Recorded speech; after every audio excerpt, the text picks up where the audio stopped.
Hello everyone and welcome back to the channel. In today's video, we will be tackling the important topic of time and work with easy to understand tips and tricks to help you excel in your SSC and railway exam. Let's get started.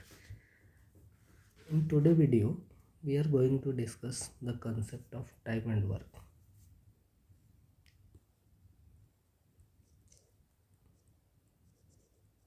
Time and अगर हिंदी में हम इसको देखें तो इसको बोलते हैं हम कि समय और कार्य।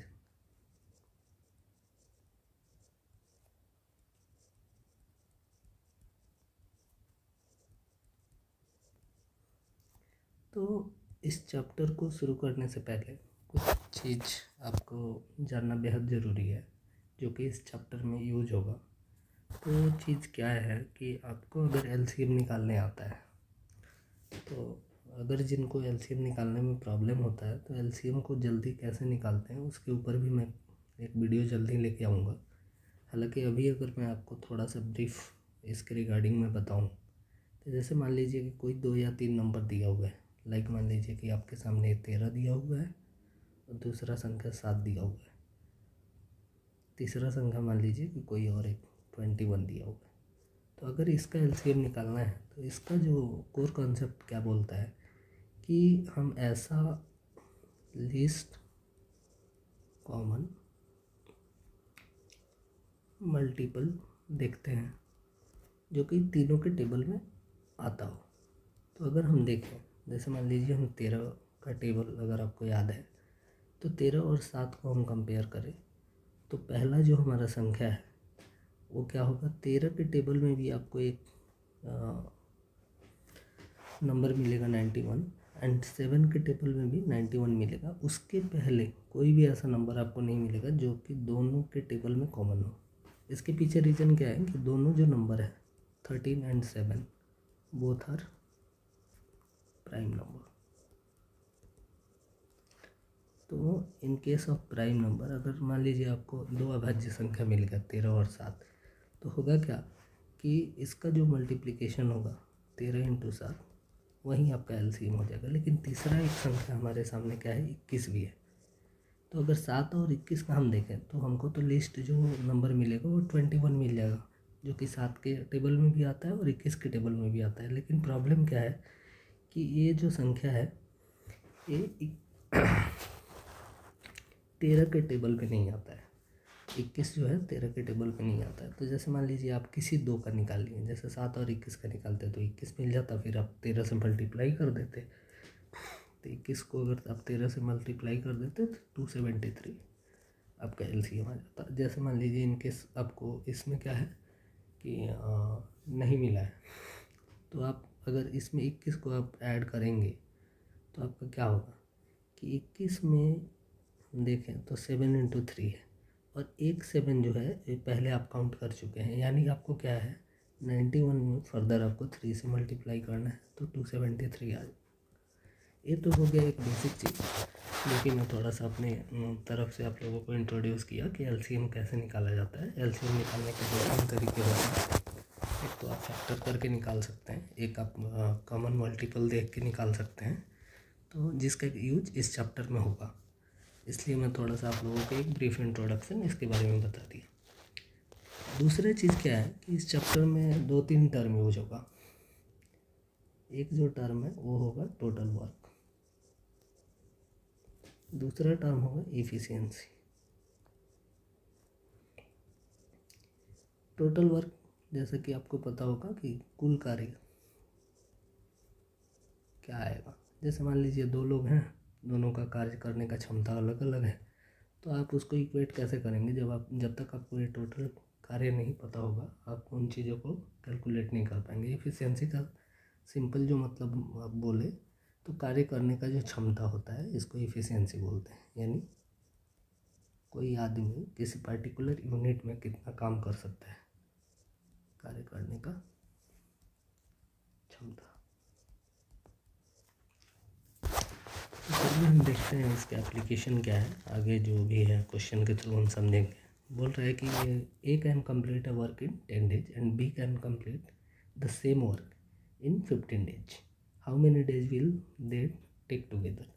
कहने का मतलब है कि ये 10 दिनों में किसी कार्य को पूरा करता है. तो जैसे कि मान लीजिए हमने लिख लिया कि ये कितना ले रहा है, 10 दिन ले रहा है, और वहीं सेम कार्य करने में बी क्या कर रहा है, 15 दिन का समय ले रहा है. तो हम कॉमन इसमें से कैसे निकालेंगे कि वो कार्य कितना है. तो टोटल कार्य को निकालने के लिए आपको 10 और 15 का क्या है, एलसीएम लेना पड़ेगा. 10 और 15 का एलसीएम हम देखें तो 30 होगा. अब ये हो गया कि कुल लेकर जो है टोटल वर्क 30 आ गया. क्षमता, जैसे कि मान लीजिए किसी भी चीज़ का इफिशियंसी आप कैसे निकालेंगे, साइंस में भी आप पढ़े होंगे कि अगर आपको पावर निकालना होता है तो एक फार्मूला यूज, मतलब साइंस में भी हम लोग सीखे हुए थे कि टोटल जो है, मतलब टोटल आप जो भी काम है उसको कितने मिनट टाइम में करते हैं, उससे जो निकल के आता है उसको आप क्या पावर बोलते हैं कि किसी कार्य करने को क्षमता. तो यहाँ हम इफिशियंसी को कैसे कैलकुलेट करेंगे, total work upon time taken by any individual. तो यहाँ से हम देखें कि एक अगर क्षमता हम कैलकुलेट करें तो क्या निकल के आएगा, 30 को आप जब 10 से डिवाइड करेंगे तो यहाँ 3 आएगा. एंड बी का जब हम क्षमता कैलकुलेट करेंगे तो 30 को जब 15 से आप डिवाइड करेंगे तो यहाँ 2 आएगा. यानी दोनों का क्षमता मुझे अलग अलग पता है कि ए का इफिशियंसी 3 है और बी का 2 है. तो क्वेश्चन में क्या पूछा है कि दोनों मिलकर कार्य को कितने दिन में पूरा करेंगे. अब जैसे मान लीजिए टोटल काम है अपना 30 और दोनों का क्षमता ए प्लस बी से जब हम डिवाइड करेंगे, यानी 30 अपॉन में ए का क्षमता था 3 और बी का क्षमता था 2 यानी 5. तो हमको क्या मिला कि 6 दिन में ये दोनों लोग मिलके इस कार्य को कंप्लीट कर देंगे. चलिए अगला क्वेश्चन हम देखते हैं. बोला है कि ए और बी मिलकर 12 दिन में काम को पूरा कर सकते हैं. तो जैसे दो लोग हैं ए प्लस बी, दोनों मिलके 12 दिन में इस कार्य को कर सकते हैं, जबकि ए अकेला काम देखें तो ये 20 दिन का टाइम लेता है. वहीं सेम हम एप्लीकेशन करेंगे कि टोटल वर्क निकालेंगे तो 12 और 20 का एलसीएम क्या आएगा, यहाँ से 60 आ जाएगा. और फिर जब हम इंडिविजुअल इफिशियंसी इसका निकालेंगे तो ए का कितना आएगा, 3 आएगा, जबकि ए प्लस बी का कितना आएगा, 5 आएगा. अब कहने का मतलब है कि ए प्लस बी का जो एक्युमुलेटेड है वो 5 इफिशियंसी है, जिसमें से ए का कितना है, ए का 3 है. तो स्वाभाविक है कि बी का कितना होगा, 2 होगा. अब क्या बोला कि बी इस कार्य को अकेले कितने दिनों में करेगा. तो टोटल कार्य हमारा कितना है, 60. बी का क्षमता कितना है, 2, यानी बी को जो लगने वाला टाइम होगा वो क्या होगा, 30 डेज होगा. आइए अगला क्वेश्चन पे हम जाते हैं. इस क्वेश्चन में वर्क एंड एफिशिएंसी टाइटल दिया हुआ है. कहने का मतलब है कि ए बी से 2 गुना कुशल है. कहने का इस क्वेश्चन का सेंस है कि ए है एंड बी है. तो जैसे 2 गुना इफ़िशियंट होने का मतलब क्या होता है कि आप किसी कार्य को, इफ़िशियंसी जो टर्म है ये इन्वर्सली प्रोपोर्शनल होता है टाइम टेकन. यानी अगर आप कम समय लेंगे तो आप ज़्यादा इफ़िशियंट हैं, अगर आप ज़्यादा समय लेते हैं तो आप कम इफ़िशियंट हैं. सिंपल है. तो ए जो है 2 गुना इफ़िशियंट है. तो जैसे मान लीजिए हम इफ़िशियंसी का रेशियो लें तो ए का इफ़िशियंसी अगर 2 है तो बी का 1 है. अब इफ़िशियंसी 2:1 है तो टाइम टेकन क्या होगा, टाइम टेकन 1:2 होगा. यानी जो ज़्यादा इफ़िशियंट है उसको कम टाइम लग रहा है, जो कम इफ़िशियंट है उसको ज़्यादा टाइम लग रहा है. अब बोला है कि बी क्या है, 24 दिन में इस काम को पूरा कर रहा है. कितना ले रहा है, 24 दिन. यानी यहाँ देखें आप मल्टीप्लाइंग फैक्टर कितना है, 12. तो यही सेम चीज़ यहाँ भी होगा, 12 का मल्टीप्लाइंग फैक्टर होगा. तो इस हिसाब से ए को कितना लगेगा, 12. Hope you understand my point. अगले क्वेश्चन में हम देखें तो बोल रहे हैं कि ए 18 दिन में काम को करता है और बी 24 दिन. मान लीजिए कोई काम है जिसमें ए को कितना लग रहा है, 18 दिन का टाइम लग रहा है, और वहीं सेम काम करने में बी को कितना टाइम लग रहा है, 24 दिन का. तो वहीं सिंपल, पहले तो हम क्या करेंगे, टोटल वर्क कैलकुलेट करेंगे. टोटल वर्क तो 24 और 18 के दोनों के टेबल में जो कॉमन नंबर होगा वहीं इसका क्या होगा, एलसीएम होगा. और एलसीएम जो है वो टोटल वर्क होगा. यानी हम देखें तो 72 एक ऐसा नंबर है जो कि दोनों टेबल में आता है. तो इफ़िशियंसी हम यहाँ से निकाले तो बी का 3 आ जाएगा और ए का 4 आ जाएगा। अब बोल क्या रहा है क्वेश्चन में, ट्विस्ट है थोड़ा सा कि दोनों 6 दिन साथ में काम किए। जैसे मान लीजिए कि ए प्लस बी को हम क्या बोले कि भाई ऐसा करो तुम लोग दोनों मिलके 6 दिन काम करो, तो 6 दिन काम करेंगे तो ये दोनों का इफ़िशियंसी ऐड हो जाएगा, एक का 4 है एक का 3 है, यानी 6 दिन में 7 की इफ़िशियंसी से ये लोग 42 जो यूनिट है काम को कर लेंगे। तो टोटल काम था अपना 72। क्वेश्चन में पूछा है कि कितना काम जो है वो बाकी रहेगा। तो टोटल काम तो था अपना 72, जिसमें से इन्होंने कर लिया है 42, यानी कि 30 काम बचा हुआ है, रेस्ट वर्क। तो फ्रैक्शन वैल्यू पूछा है कि टोटल कितना काम बाकी है, तो यानी हम 30/72 करें तो आप इसको अगर आप 6 से काटते हैं तो 6 × 30, इसको आप काटेंगे 6 से तो 12, यानी 5/12 हमारा आ रहा है, जो कि ऑप्शन में मुझे नहीं दिख रहा है। एक second. A can complete work in 18 days and B in 24 days। ठीक है, दे work together for 6 days। Okay, 18 × 4 = 72, 24 नहीं 72, 6 दिन तक इन्होंने साथ में काम किया, यानी 6 × 7 = 42, 30 काम बाकी रहा। How much work is left, 30 काम बचा हुआ है, कितने में से 72 में से हम इसको काट रहे हैं तो 5/12 आ रहा है। तो कैलकुलेशन एरर कर रहा हूँ शायद, या फिर क्वेश्चन को एक बार देखना होगा। How much work is left, ये can complete work in 18 days and B in 24 days, they work together for 6 days। 18 × 4 = 72, 24 3 = 72। Okay, 6 days, यानी ए प्लस बी को हम ऐड करते हैं तो 6 days, यानी 7 42, 30 रेस्ट वर्क है, टोटल काम 72।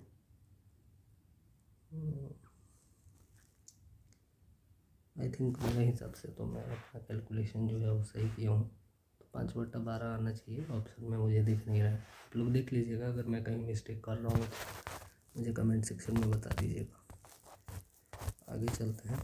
अगला जो क्वेश्चन है वो पाइप एंड सिस्टर्न का है, यानी नल और टंकी करके एक चैप्टर होता है, जिसका कॉन्सेप्ट भी सेम टाइम एंड वर्क की तरह ही होता है। तो जैसे बोल रहे हैं एक पाइप है, वो क्या करता है 10 घंटे में टंकी को भरता है, और दूसरा पाइप 15 घंटे में, यहाँ क्या बोला है खाली कर सकता है, यानी खाली करेगा मतलब निगेटिव, भरेगा मतलब पॉजिटिव। मान लेते हैं कि पहला वाला पाइप ए है और दूसरा वाला बी है। तो हम सेम अगर निकालते हैं कि टंकी का क्षमता कितना है, कैपेसिटी ऑफ द सिस्टम, तो 10 और 15 का एलसीएम क्या आएगा 30 आएगा। यहाँ से हम इफिशियंसी निकाल लें तो इसका 3 आएगा और इसका 2 आएगा, लेकिन ये चीज़ क्या होगा निगेटिव में होगा, इसको ध्यान में रखना होगा। बोला है कि both pipe are open together, how long will it take to fill the tank, यानी दोनों पाइप को हम एक साथ चालू कर दें। तो जैसे ए को भी हम चालू करें और बी को भी, दोनों को एक साथ जब हम चालू करेंगे तो होगा क्या कि ए जो है वो 3 की इफिशियंसी से काम करेगा, जबकि बी है ऐड कर रहे हैं लेकिन ये माइनस कैरी करेगा अपने साथ, क्योंकि ये जो है एक खाली करने वाला पाइप है, एम्प्टी पाइप। तो जब इसका फाइनल वैल्यू देखेंगे तो 1 आएगा, यानी 1 के इफिशियंसी से इस टंकी को खाली करने में इनको कितना टाइम लग जाएगा। तो कैपेसिटी है 30 लीटर, 30 यूनिट, और 1 इफिशियंसी है यानी 30 आवर लगेगा। अगला क्वेश्चन हम देखें तो अल्टरनेट वर्क, यानी अल्टरनेट वर्क का मतलब क्या है कि अगर मान लीजिए किसी पर्टिकुलर डे में ए करेगा तो बी नहीं, और बी करेगा तो ये नहीं, या फिर ऐसा भी हो सकता है। मतलब इसमें डिफरेंट टाइप के क्वेश्चन बनते हैं, तो क्वेश्चन के लैंग्वेज को देख के आपको अपना एप्लीकेशन करना होगा। बोला है कि जैसे मान लीजिए ए है कोई, ए को 12 दिन लगता है किसी काम को करने में, एंड बी को वही सेम काम करने में कितना 15 दिन लगता है। आगे क्वेश्चन में क्या बोला, एलसीएम हम इसका अगर लेते हैं 12 और 15 का तो 60 आएगा, ए का इफिशियंसी 5 आ जाएगा एंड बी का 4 आ जाएगा। बोला कि वे बारी बारी से काम करते हैं, काम शुरू कौन करता है ए करता है। तो जैसे मान लीजिए एक साइकिल बनेगा ए बी, डे 1 में ए करेगा, 2 पे ए करेगा, फिर 3 पे ए करेगा, 4 पे ऐसे करेगा, यानी ये एक साइकिल ऐसे बनेगा। तो हम देखें तो हो क्या रहा है कि पहले दिन अगर मान लीजिए आपने ए से काम कराया तो ये 5 यूनिट काम करेगा, दूसरे दिन आपने बी से काम कराया ये 4 यूनिट करेगा। तो इसमें क्या करना होता है कि 60 है, अब जैसे मान लीजिए हम ऐसे अगर इसको कैलकुलेट करें मैनुअली तो वो काफ़ी टाइम लग जाएगा। तो हम क्या इससे ऑब्जर्व कर रहे हैं कि 2 दिन में जो हमारा फाइनल काम हो रहा है वो 9 यूनिट काम हो जा रहा है। तो हम 60 के नज़दीक में कोई ऐसा मल्टीपल ढूंढेंगे 9 का जो कि 60 के नज़दीक में हो। तो हम अगर देखें तो अगर इसको 6 टाइम हम करें तो इधर भी हमको 6 टाइम करना होगा, यानी 12 दिन में हम एक रिजल्ट पे पहुँचे तो 54 काम हमारा हो जाएगा। 54 काम हो जाएगा। अब जैसे एक साइकिल जो है ए से शुरू होता है एंड बी पे ख़त्म होता है, फिर ए हर दूसरे दिन का साइकिल है, पहला दिन ए करेगा, दूसरे दिन भी, तीसरा दिन ए, चौथे दिन भी, ऐसे चलता रहेगा। यानी 9 साइकिल यानी 6 साइकिल हम कंप्लीट कराए हैं, यानी फिर जो स्टार्ट होगा वो किस पे आएगा, ए पे आएगा। तो ए 13 डेज में अपना ए आएगा और जो कंट्रीब्यूशन है वो कितना देगा, +5 का। उसके बाद 59 काम होगा। अभी बचा काम कितना है हमारे पास, 1 यूनिट का बचा हुआ है। जबकि इफ़िशियंसी अब 14वें दिन क्या होगा कि बी आएगा काम करने के लिए। बी का क्षमता कितना है कार्य करने का, 4 है, और काम कितना बचा हुआ है, 1, यानी इसको टाइम कितना लगेगा, 1/4 टाइम मिलेगा। क्योंकि एक दिन में पूरा 4 काम करता है, यानी 1 यूनिट काम करने के लिए इसको कितना, 6 घंटे का। क्योंकि अगर पूरा काम हम देखें तो 24 आवर में ये अपना 4 यूनिट कंट्रीब्यूशन देता है। तो 1 यूनिट कंट्रीब्यूशन देने में इसको कितना 6 आवर लगेगा। यानी टोटल हम कैलकुलेट करें तो 13 दिन तो कंप्लीट हमारा लगा है, प्लस 6 आवर हमारा लगा हुआ है, यानी 13.2 डेज। आई थिंक इस क्वेश्चन में भी ऑप्शन मुझे कुछ मिसिंग लग रहा है, 0.2 तो नहीं होना चाहिए, 13.2 नहीं, गलत दे रखा है। 0.5 का मतलब होगा 13 दिन 12 घंटा, 25 होना चाहिए, यानी अप्रॉक्स में 13 यानी 13 डेज 6 आवर हमारा आ रहा था। अगर इसको हम कम्प्लीटली लिखे ऐसे तो 13.25 डेज लिख सकते हैं, तब जाके हमारा होगा। अगला क्या है कि ए और बी मिलकर एक कार्य के लिए 4500 रुपये कमाते हैं। ए अकेले 10 दिन में और बी अकेले 15 दिन में कर सकता है। ए 10 दिन में एंड बी क्या है 15 दिन में इस कार्य को कर सकता है। टोटल वर्क हम देखें तो 30 है, यानी 30 यूनिट काम के लिए क्या है, हमने बोला है कि 4500 रुपये हम पेड करेंगे। यहाँ एक चीज़ और ये समझने वाला होता है कि जो बंदा जितना इफ़िशियंट होगा वो उतना पैसा लेगा, यानी काम का कंट्रीब्यूशन जिसका जितना होगा उसी रेशियो में हम पैसे को क्या करेंगे, बांटेंगे। तो ए का इफ़िशियंसी क्या है, 3 है, और बी का क्या है, 2 है। यानी पूरा काम को कंप्लीट जब ये लोग किए होंगे, जैसे मान लीजिए कि हमने दोनों से काम करवाया, तो काम में कंट्रीब्यूशन क्या होगा, 30 यूनिट कार्य को ये लोग 3:2 के रेशियो में करेंगे। यानी जो जितना कार्य किया होगा पैसा तो उतना ही मिलेगा, क्योंकि जो जितना स्किल्ड है उसको उस हिसाब से पैसा दिया जाएगा, जो जितना काम का कंट्रीब्यूशन करेगा उसको पैसा दिया जाएगा। यानी हम देखें तो 4500 रुपया जैसे मान लीजिए अपने ठेकेदार को दे दिया, वो 2 वर्कर में बांट रहा है इसको, तो किस में बांटेगा, 3:2 में। क्यों, क्योंकि ए जो है उसका इफ़िशियंसी 3 है एंड बी का क्या है, 2 है। तो 4500 को जो आप 3:2 में बांटेंगे तो अगर सिंपली आप कैलकुलेट करें तो 4500 ए का कंट्रीब्यूशन 3/5 हो जाएगा। अगर यही सेम चीज़ आप बी के लिए देखें तो 2/5 हो जाएगा। हालांकि जब आप कैलकुलेशन करने लगेंगे और कॉम्पिटिटिव क्वेश्चन को जब आप करने लगेंगे तो इतना आपको करने का ज़रूरत नहीं पड़ेगा, क्योंकि आपको सीधा दिख जाएगा कि 5 यूनिट का जो वैल्यू है वो 4500 है, तो 1 यूनिट का वैल्यू 900 आएगा, तो 3 यूनिट का वैल्यू क्या होगा, 2700 आएगा। तो 2700 मेरे को कहीं ऑप्शन में नहीं दिख रहा है, ए अकेले 10 दिन में और बी अकेले 15 दिन में कर सकता है, एक को कितना रुपये मिलेगा?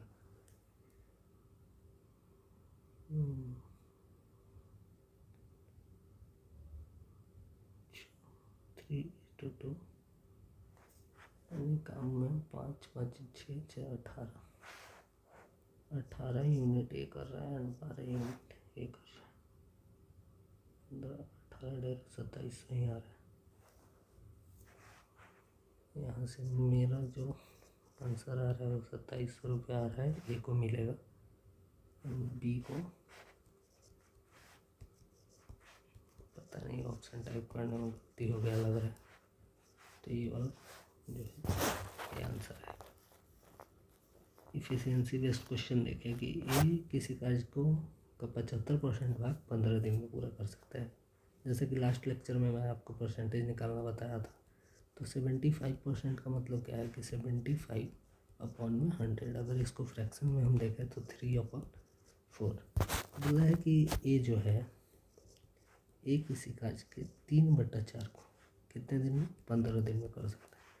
यानी 3 यूनिट कार्य के लिए 15 दिन ले रहा है, तो 1 यूनिट के लिए कितना हुआ? 5। तो 4 के लिए क्या होगा? 20 डेज। सिंपली अगर 3 यूनिट काम करने के लिए इसको 15 दिन का समय चाहिए, तो 4 यूनिट यानी टोटल कार्य करने के लिए कितना टाइम चाहिए? 20 दिन। सिंपल है, यहाँ से भी आंसर आ जाएगा। अगला क्वेश्चन हम देखें तो बोल रहे हैं कि जैसे मान लीजिए कोई एक कार्य है 12 मेन है और इनको कितना 18 दिन का टाइम लग रहा है। यही सेम कार्य को करने में 9 दिन में करने में कितने लोग चाहिए? तो एक कॉन्सेप्ट यूज होता है कि M1 D1 H1, अगर मान लीजिए इसमें घंटा भी दे रखा है, अपॉन में W1 बराबर होगा M2 D2 H2 अपॉन में W2। हालांकि इसमें इतना जाने का ज़रूरत नहीं है आपको। अगर सिंपल मैं लेमैन वर्ड में बताऊं तो जैसे मान लीजिए कि कोई एक दीवार हमको बनाना है, ठीक। सिंपल ऑब्जर्व आप करेंगे तो 12 आदमी को जब मैं कार्य पे लगा रहा हूँ तो इस दीवार को कंप्लीट करने में 18 दिन का टाइम लग रहा है, ठीक। अब यही सेम दीवार मेरा ये चाहत है कि मैं इसको 9 दिन में कंप्लीट कर दूँ। तो आप यहाँ देख रहे होंगे तो समय क्या हुआ है? आधा हो गया। तो यहाँ ये क्या हो जाएगा? दुगुना हो जाएगा। यानी अगर आप चाह रहे हैं कि आपका काम जो है कम समय में पूरा हो जाए, तो सिंपल चीज़ है ना, ये बात तो कोई भी बता देगा कि अगर आप काम को चाह रहे हैं कि कम से कम टाइम में लगे तो आपको एम्प्लॉय जो है उसको बढ़ाना पड़ेगा। तो आप जैसे मैं कल परसेंटेज में भी बताया था कि जैसे मान लीजिए आपको 15% कैलकुलेट करना है, 15% ऑफ 30। अब आप चाह रहे हैं कि इसमें कैलकुलेशन से आप बच जाए, तो हम क्या करेंगे? सिंपली अगर यहाँ इसको 2 से मल्टीप्लाई कर दें, इसको इधर आधा से करना होगा, तब यहाँ से ये 30% आ जाएगा और 15। अब दोनों को जब आप कैलकुलेट करेंगे तो रिजल्ट जो है वो आपका क्या होगा? सेम आएगा। वही सेम चीज़ें हैं कि बैलेंस करने के लिए इधर मान लीजिए कि 12 है और 18 है, इधर 9 है, इधर x है। तो अगर आप सिंपली इधर से भी कैलकुलेट करेंगे, x का वैल्यू निकालेंगे तो 12 × 18 अपॉन में 9 होगा, तो यहाँ से 24 होगा। यानी इक्वेशन को बैलेंस करने के लिए क्या है कि एक तरफ आप जो एप्लीकेशन करेंगे, जैसे मान लीजिए कि इसमें आप कुछ छेड़छाड़ कर रहे हैं तो उसका प्रभाव क्या होगा? यहाँ भी पड़ेगा ना। तो उस अगर उस फार्मूला से हम देखें तो 12 आदमी था, 18 दिन का टाइम लग रहा था और काम जो मान लीजिए कि W यूनिट काम था। काम में तो हम कुछ चेंजिंग किए नहीं है, तो काम हमारा वही रहेगा, लेकिन हमको क्या चाहिए? 9 दिन में काम कंप्लीट हो। यहाँ से अगर आप कैलकुलेट करेंगे तो भी आपको क्वेश्चन मार्क का वैल्यू 24 आएगा। अगले क्वेश्चन में हम चले तो 16 आदमी 10 दिन में काम को ख़त्म कर सकते हैं। सेम चीज़ है कि 16 मैन है और इनको 10 डेज लग रहा है। 4 दिन बाद क्या हुआ कि 4 और आदमी जुड़ते हैं, यानी अगर हम कंप्लीट काम देखें यूनिट में तो 160 यूनिट हम मान सकते हैं कि हमारा टोटल वर्क होगा। क्यों? क्योंकि 16 आदमी 10 दिन में काम को ख़त्म कर सकते हैं। अब क्वेश्चन के अकॉर्डिंग हम चले तो हुआ क्या है कि 16 आदमी को हमने 4 दिन तक काम कराया। उसके बाद क्या हुआ कि 16 पहले से थे, 4 मैन हमने अलग से ऐड कर दिए। ठीक, तो अब पूछ रहा है कि आपको कितना टाइम लगेगा। तो अगर हम यहाँ से कैलकुलेट करें तो 64 यूनिट हमारा जो काम है वो 4 दिन में कंप्लीट है, यानी 96 यूनिट काम क्या है, 96 यूनिट काम जो है हमारा बचा हुआ है। और हमारे पास अब आदमी कितना हुआ है, 20। After 4 days 4 more men join them, 16 men can complete a work in 10 days। After 4 days 4 दिन तक काम हुआ, 4 more men join them, in how many days will the remaining work be finished। 4 दिन तो काम हो गया। इसका ये ऑप्शन पता नहीं यार, ऑप्शन इतना गलत कैसे टाइप हो गए। तो अगर हम काम को देखें तो हमारे पास 96 यूनिट काम बचे हुए हैं और आदमी कितने हैं, 20 है। तो अगर हम अप्रॉक्स में देखें, जैसा कि ये ऑप्शन दिया है, तो अप्रॉक्सीमेशन के थ्रू ही या तो बनेगा, एग्जैक्ट आप कैलकुलेशन करने जाएंगे तो 19.2 डेज आएगा। ओह सॉरी, 19 मल्टीप्लाई में कर दिया, सॉरी माय बैड। 96 को अगर आप 20 से करेंगे तो आपको कितना आएगा, 4.8 डेज आएगा, जो कि यहाँ दिया हुआ है 5 डेज के। 4.8 डेज इसका एग्जैक्ट आंसर आएगा, क्योंकि 96 यूनिट काम हमको चाहिए और 20 लोग मेरे पास है। अगला क्वेश्चन है कि ए 10 दिन में एंड बी 15 दिन में, सी 20 दिन में कार्य को कर सकता है। इसमें क्या है, 3 लोग हैं, ए बी सी, जो कि शुरू में मैं आप लोगों को बताया था कि 2 का भी यूज होगा 3 का भी यूज होगा, इसलिए मैं 3 का एलसीएम लेना आप लोगों को बताया था। 10, 15, 20 का अगर आप एलसीएम देखें तो क्या होगा, 60 होगा। इफिशियंसी यहाँ से निकाले तो इसका 3, इसका 4 और इसका 6 होगा।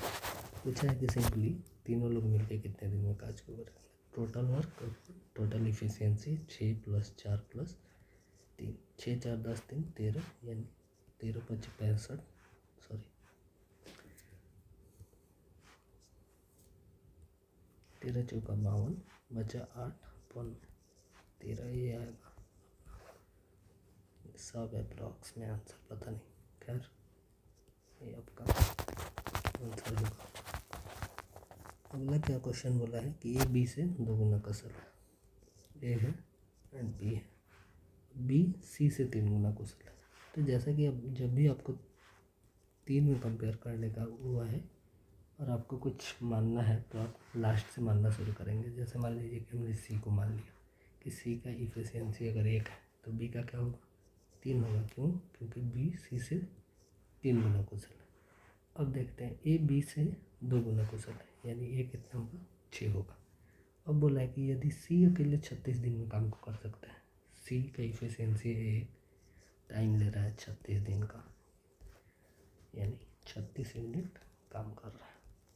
तो बोल रहा है कि ए + बी मिलकर कितने दिन में करेंगे यही सेम काम को। अगर हम ए + बी से करा रहे हैं तो टोटल है काम 36, ए + बी मतलब 6 + 3 यानी 9, यानी उनको 4 डेज लगेंगे। How long will A and B together take? गलत है। A is twice as efficient as B and B is thrice as efficient as C। ठीक, सही है, ठीक, कोई दिक्कत नहीं, ठीक है। 4 डेज आएगा, इसका भी ऑप्शन गलत है। सॉरी, ऐसा है कि मैं थोड़ा वर्किंग हूँ तो मैं क्वेश्चन को प्रूफ रीड नहीं किया था और इसको मैं आप लोगों को कराने आ गया। हालांकि आपको कॉन्सेप्ट से क्लैरिटी होना चाहिए, बाकी ऑप्शन कॉन्सेप्ट का क्लैरिटी ही आपका मेन होना चाहिए, गोल होना चाहिए। अदरवाइज क्या होता है कि जब आप एग्ज़ाम में बैठेंगे तो एसएससी के एग्ज़ाम में मैं खास करके बोलूँ तो कोई ऐसा साल नहीं है कि 2-3 क्वेश्चन आपको गलत ना मिले। तो आपको भी रेडी रहना है, अपने ऊपर कॉन्फिडेंस रखना है हो सकता है कि हाँ एक बार में आप कोई अगर मिस्टेक कर रहे हैं कैलकुलेशन का तो दोबारा आपको आके क्रॉस चेक कर लेना है। अगर आपको दोबारा में भी कुछ अपने क्वेश्चन को करने में गलती नहीं दिख रहा है तो फिर आपको या तो उस क्वेश्चन को स्किप करके आगे निकल जाना है या फिर जो अप्रॉक्स आंसर आपको दिखे उसको टिक करना है। बाकी बहुत टाइम तो ये चीज़ ध्यान में रखना है कि जो भी क्वेश्चन है, जैसे एसएससी के प्रीलिम्स में क्या होता है 25 क्वेश्चन आएगा एंड मेंस में क्या होगा 30 क्वेश्चन आएगा। वहाँ क्या है आपका नॉलेज टेस्ट नहीं होगा, जो भी क्वेश्चन है वो इक्वली मार्क कंट्रीब्यूशन अपना रखते हैं। तो जैसे मान लीजिए प्रीलिम्स में क्या होता है कि एक क्वेश्चन 2 नंबर का होगा एंड मेंस में क्या होगा एक क्वेश्चन 3 मार्क्स का होगा। अब इस पर डिपेंड नहीं कर रहा है कि कितना कॉम्प्लेक्स क्वेश्चन आप कर रहे हैं या कितना इजी क्वेश्चन कर रहे हैं, क्योंकि मार्क्स आपको इक्वली कंट्रीब्यूट होगा हर क्वेश्चन के लिए। तो आप कॉम्प्लेक्स करें या इजी करें मार्क्स आपको इक्वल मिलेंगे। तो अगर कभी भी ऐसा हो कम्पिटिटिव एग्ज़ाम देते वक्त कि आप किसी क्वेश्चन में स्टक कर रहे हैं तो उसको स्किप कीजिए, आगे निकलिए, या फिर जो आपको ऑप्शन लग रहा हो कि हाँ ये आपके अकॉर्डिंग मोस्ट सूटेबल है तो उसको टिक कीजिए। एंड मार्क फॉर रिव्यू एक ऑप्शन होता है, इसको करके आपको आगे बढ़ जाना चाहिए। ये मेरा एक सजेशन है। और आप जब भी मॉक भी अटेम्प्ट कर रहे हैं, मॉक या रियल एग्जाम, तो आपको इसी हिसाब से अपना स्ट्रेटजी लेके चलना है। कई बार क्या होता है ना कि बहुत इजी क्वेश्चन का जो ऑप्शन है वो गलत दे दिया जाता है, तो हो सकता है कि आप उसी में फंसे रह जाएं और आपके जो होने वाले क्वेश्चन थे वो भी छूट जाएं। खैर यहाँ तक मैंने आपको एक अच्छे तरीके से गाइड किया। हालांकि इस सेट में काफ़ी सारा जो भी था ऑप्शन गलत था जो कि मैच नहीं हो पा रहा था, तो आगे से एक बार मैं कोशिश करूँगा कि प्रूफ रीड करूँ। Sorry for that. Thank you.